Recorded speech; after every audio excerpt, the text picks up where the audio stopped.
यही मेरे दोस्तों, आज हम आपके लिए लाए हैं बस 19 प्लस क्लास 10th हिंदी भाग 1। जो आने वाली परीक्षा जो 10th क्लास की हिंदी की है, जो हमारे ऊटियाँ कहते हैं वैसे इंग्लिश भाषा में, तो उसकी हम महत्वपूर्ण क्लास लाए हैं आज की। अगर आप इस क्लास को देख लेंगे तो मानो सारी ऊटियाँ आपको इसी क्लास से फंस जाएंगी। तो सभी दोस्तों तो यही आग्रह है कि आप देख रहे हैं master math by science YouTube channel, जो 10th क्लास के लिए अति महत्वपूर्ण ऊटियाँ लेकर के आया है। तो चलिए आइए स्टार्ट करते हैं आज की क्लास में हम ऊटियाँ। तो चलिए ऊटियाँ स्टार्ट करते हैं कि दो बड़ों के मेल को कहते हैं। दो बड़ों के मेल को कहते हैं, क्या कहते हैं? दो बड़ों मेल को संधि कहते हैं। दो बड़ों मेल को क्या कहते हैं? संधि कहते हैं।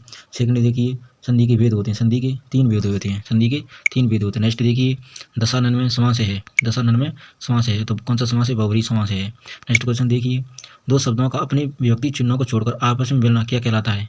आपस में मिलना क्या कहलाता है? समास कहलाता है। क्या कहलाता है? समास कहलाता है। जिन मूल शब्दों से मिलकर समास बनता है उसमें से पहले पद को कहते हैं। पहले पद को क्या कहते हैं? पूर्व पद कहते हैं। पहले पद को क्या कहते हैं? पूर्व पद कहते हैं। नेक्स्ट क्वेश्चन देखिए, अर्थ के आधार पर वाक्य के प्रकार होते हैं। 8 प्रकार होते हैं। अर्थ के आधार पर वाक्य के 8 प्रकार होते हैं। कितने? 8 प्रकार होते हैं। वाच्य के भेद बताएं। वाच्य के भेद बताएं। वाच्य के भेद बताएं। वाच्य के कितने भेद होते हैं? वाच्य के 3 भेद होते हैं। वाच्य के कितने भेद होते हैं? वाच्य के 3 भेद होते हैं। वाच्य के 3 भेद होते हैं। जो शब्द क्रिया की विशेषता प्रकट करते हैं उन्हें क्या कहते हैं? उसे क्या कहते हैं? क्रिया विशेषण कहते हैं। उसे क्या कहते हैं? क्रिया विशेषण कहते हैं। उसे क्या कहते हैं? क्रिया विशेषण कहते हैं। नेक्स्ट क्वेश्चन देखिए, नवा क्वेश्चन। नेक्स्ट क्वेश्चन देखिए, नवा क्वेश्चन। किसी कार्य करने या होने या बोध करने वाले शब्द को क्या कहते हैं? क्रिया कहते हैं। क्या कहते हैं? क्रिया कहते हैं। वाक्य के भेद होते हैं। वाक्य के कितने भेद होते हैं? वाक्य के 2 भेद होते हैं। नेक्स्ट क्वेश्चन देखिए, सर्वाधिक लोकप्रिय महाकाव्य कौन सा? रामचरितमानस है। नेक्स्ट क्वेश्चन देखिए, कौन सा गुण सभी रसों में पाया जाता है? कौन सा गुण पाया जाता है? प्रसाद गुण पाया जाता है। नेक्स्ट क्वेश्चन देखिए, सन 1929 में हिंदी साहित्य के इतिहास को प्रमाणिक रूप से लिखा कौन सा लिखे? आचार्य रामचंद्र शुक्ल ने लिखा। किसने? आचार्य रामचंद्र शुक्ल ने लिखा। नेक्स्ट क्वेश्चन देखिए, यदि गद्य कवियों की कसौटी है तो निबंध गद्य की कसौटी है, ये किसने कहा? यह किसने कहा? तो आप जैसे चलिए बताइए किसने कहा? जी कहा आचार्य रामचंद्र शुक्ल जी ने कहा। नेक्स्ट क्वेश्चन देखिए, रीतिकाल को काव्य की दृष्टि से बांटा गया है। कितने भागों में बांटा गया? कितने भागों में बांटा गया? तो देखिए आपको कितने 3 भागों में बांटा गया। नेक्स्ट क्वेश्चन देखिए, आधुनिक काल का आरंभ होता है 1900 में होता है।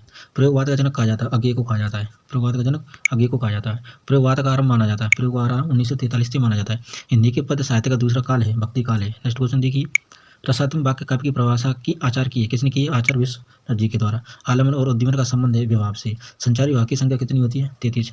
नेक्स्ट क्वेश्चन देखिए, जुगुप्सा किस रस का स्थायी भाव होता है? जुगुप्सा किस रस का स्थायी भाव होता है? बीभत्स का। श्रृंगार रस का स्थायी भाव है रति। नेक्स्ट क्वेश्चन देखिए, रस के अंग या अवयव माने जाते हैं। कितने माने जाते हैं? 4। कितने माने जाते हैं? 4। किस वर्णिक छंद के प्रत्येक चरण में 31 वर्ण होते हैं? किसमें? कविता में होती है। नेक्स्ट क्वेश्चन देखिए, काव्य की शोभा बढ़ाने वाले कारक को कहते हैं। क्या कहते हैं? अलंकार कहते हैं। क्या कहते हैं? अलंकार कहते हैं। द्वितीय छंद की द्वितीय और चतुर्थ चरण में मात्राएं होती हैं। क्या? 11 मात्रा होती है। नेक्स्ट क्वेश्चन देखिए, खेती करने वाला वाक्यांश के लिए एक शब्द है। क्या? कृषक। छायावाद के प्रवर्तक कौन है? जयशंकर प्रसाद। नेक्स्ट क्वेश्चन देखिए, गोपियाँ किसके वियोगों में व्याकुल हैं? किसके वियोगों में व्याकुल हैं? श्री कृष्ण के वियोगों में व्याकुल है। नेताजी की मूर्ति पर चश्मा कौन लगाया करता था? कैप्टन चश्मे वाला। कौन लगाया करता था? कैप्टन चश्मे वाला। प्रभात रस का स्थायी भाव क्या होता है? क्रोध। क्या होता है? क्रोध। सूरसागर के रचनाकार कौन है? सूरसागर। कौन है? सूरसागर सूरदास। बात एक ही साथ।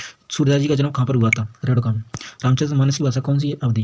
नेक्स्ट क्वेश्चन देखिए, प्रवंचना का शाब्दिक अर्थ है। क्या है शाब्दिक अर्थ? धोखा।